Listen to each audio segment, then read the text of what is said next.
नमस्कार दोस्तों। मैं डॉक्टर प्रमोद कुमार चौरसिया आज आप लोगों से एलएलबी की जो परीक्षा अभी विद्यार्थी पास किए हैं और अगर वो वकालत करना चाह रहे हैं तो उसके संदर्भ में क्या प्रक्रिया है, कैसे वो वकालत करने के योग्य होंगे, इसके संदर्भ में एक विस्तृत वार्ता मैं आप लोगों से करूंगा।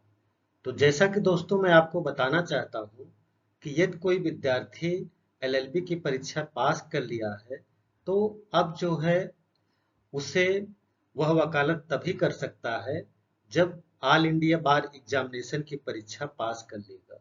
तो मैं आप लोगों को यहाँ पे ये बताना चाहता हूँ कि ऑल इंडिया बार एग्जामिनेशन जो है उसकी परीक्षा की क्या रणनीति कैसे बनाएं, उसका सिलेबस क्या होगा, उसका एग्जाम एग्जाम कब होगा, फॉर्म कब से भरा जाएगा और ये सब सारी प्रक्रिया और कौन सी महत्वपूर्ण बुक है, इसके संदर्भ में मैं आप लोगों से एक विस्तृत चर्चा करूंगा इस वीडियो के माध्यम से। जैसा कि मैं आपको बताना चाहता हूँ कि वे विद्यार्थी जो काफी दिन से इंतजार कर रहे हैं एलएलबी पास करके कि कब बार काउंसिल ऑफ इंडिया का एग्जाम होगा, तो उनको मैं ये सूचित करना चाहता हूँ कि यह जो है नोटिफिकेशन आ चुका है और ऑल इंडिया बार एग्जामिनेशन की परीक्षा के लिए फॉर्म भरने का जो ऑनलाइन रजिस्ट्रेशन है वह सितंबर 29 सितंबर 2025 से स्टार्ट होगा और यह जो है ऑनलाइन रजिस्ट्रेशन का जो लास्ट डेट होगी वह होगी 28 सितंबर 28 अक्टूबर 2025। और यदि कोई इसमें प्रॉब्लम है, कुछ करेक्शन है, कुछ गलत भर दिया गया है तो उसके संदर्भ में लास्ट डेट जो करेक्शन की है, सुधार करने का है, वह है 31 अक्टूबर 2025। यह तो हुआ आपका फॉर्म भरने का, रजिस्ट्रेशन का करने का और फीस जमा करने का और करेक्शन करने का। बाकी इसका एग्जाम की जो डेट है वो भी डिक्लेयर्ड हो गई है। एग्जाम का जो डेट है 30 नवंबर 2025 को एग्जाम होगा इसका। तो मैं आप लोगों से यह निवेदन करना चाहता हूँ कि इसका फॉर्म जो है समय से आप लोग इसका ऑनलाइन रजिस्ट्रेशन करके और टाइम से फीस पेमेंट करके फॉर्म को जो है अप्लाई कर लीजिए। नहीं तो लास्ट टाइम क्या होता है कि सर्वर डाउन होने की वजह से फॉर्म भरने में काफी दिक्कत का सामना करना पड़ सकता है। तो इसलिए जो अब चूंकि अथराइज जो है नोटिफिकेशन आ चुका है और यह स्पष्ट हो गया है कि इस डेट से फॉर्म भरा जाएगा, इस डेट तक भरा जाएगा, अगर कोई कमी है तो इस डेट तक आप सुधार सकते हैं। एग्जाम की डेट भी घोषित हो गई है। तो अब जो है गंभीरता से आप जो है इन सारी प्रक्रिया को पूरा करिए। और इसके संदर्भ में मैं और बताना ये चाहता हूँ कि ये तो हुआ फॉर्म भरने की प्रक्रिया मैंने बताया, लेकिन इसका सिलेबस क्या होगा, पाठ्यक्रम क्या होगा, कौन कौन से विषय इसमें शामिल है, कौन कौन से विषय आपको पढ़ने होंगे।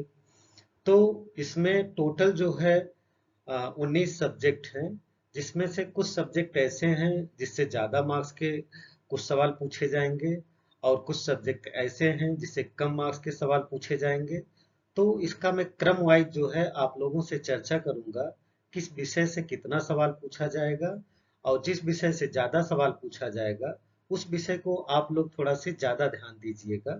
तो क्रम वाइज में बताना इसमें मैं आपको बताना चाहूंगा कि कौन से विषय से कितना सवाल पूछा जाएगा।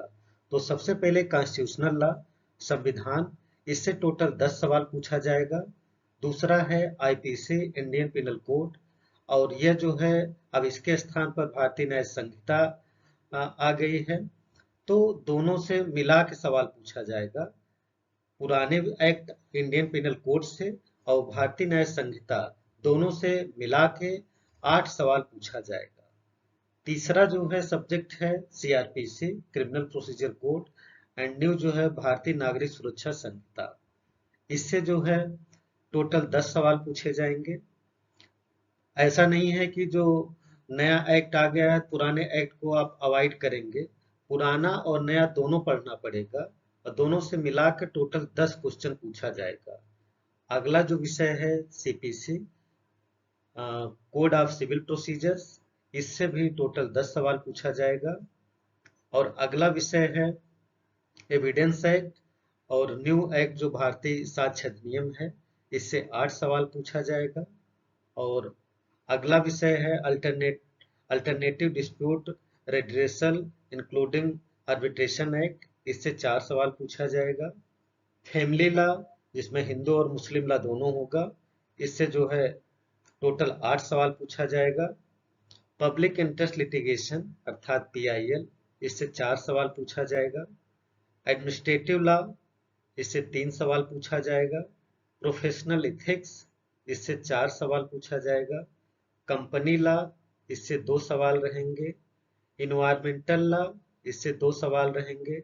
साइबर लॉ, इससे 2 सवाल रहेगा। लेबर एंड इंडस्ट्रियल लॉ, इससे 4 क्वेश्चन पूछा जाएगा। Law of tarts including motor vehicle act and consumer protection law, इससे टोटल 5 क्वेश्चन पूछा जाएगा। और अगला है लॉ रिलेटेड टू टैक्सेशन, इससे 4 क्वेश्चन पूछा जाएगा। Law of contract, specific relief, property law, negotiable instrument act, इन सभी से टोटल 8 क्वेश्चन पूछा जाएगा। लैंड एक्विजिशन एक्ट, इससे 2 सवाल। इंटेलेक्चुअल प्रॉपर्टी लॉ, इससे 2 सवाल। अर्थात कुल 19 सब्जेक्ट से टोटल मिलाकर 100 क्वेश्चन रहेगा, जिसमें से कि मेजर एक्ट से 10-10 सवाल रहेंगे, जैसे आपका कॉन्स्टिट्यूशनल लॉ हो गया, सीआरपीसी हो गया, सीपीसी हो गया, इन 3 विषय से 10-10 सवाल रहेंगे। और बाकी से जो है, जैसा कि मैंने आपको बताया, इस प्रकार से टोटल 100 क्वेश्चन रहेगा। और सबका मैंने विषय वाइज बताया कितना कितना क्वेश्चन रहेगा।